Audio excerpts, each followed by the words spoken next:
Alors, monsieur Nathaniel Olympio, bonjour. Bonjour. Depuis un certain temps, le chef de l'État est inexistant. Enfin, il n'est pas visible dans les radars. On ne sait pas là où il est, personne ne sait s'il vit ou s'il est encore en vie ou pas. Alors, en tant que politique, que pensez-vous de cette situation-là? Est-ce que vous pensez que le peuple togolais doit savoir quelque chose sur la santé du chef de l'État? Oui, je crois qu'il est important pour le peuple de savoir comment va son dirigeant, mais il ne faut pas faire des polémiques inutiles non plus. Et vous posez la question, est-ce qu'il est vivant ou pas? Non, je ne crois pas que c'est dans ce sens-là. Ce qui est important, c'est que le gouvernement, que la présidence puisse communiquer et informer le peuple sur ce qui se passe réellement.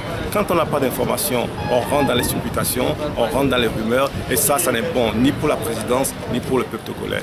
Nous avons donc besoin de savoir qu'il y a un capitaine dans le bateau, que le pays est conduit, que les affaires du pays sont gérées. On atteint un gouvernement qu'on n'a pas encore. Tout cela rend inquiet et il faut mettre un terme rapidement à cette situation-là.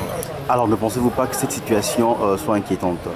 Oui, bien sûr, quand ça perdure comme ça fait déjà plus de 10 jours et ça commence à inquiéter. Et c'est pour cela qu'il faut se reprendre rapidement et faire un communiqué et informer la population sur ce qu'il en est exactement. Il faut montrer au pays que le pays est conduit. Alors, que pensez-vous du nouveau Premier ministre? Le nouveau Premier ministre, il sera certainement à l'image du projet de société qui a été présenté par son candidat. C'est ça qu'il a appelé à mettre en pratique. Donc nous attendons voir d'abord le gouvernement qu'il va constituer et les apprécier à la tâche. On ne va pas faire d'a priori, on ne va pas avoir de préjugés. Laissons-leur le soin de mettre leur gouvernement en place, de commencer à travailler et on appréciera le résultat de leurs travaux. Monsieur Olympio, merci beaucoup. C'est moi qui vous remercie.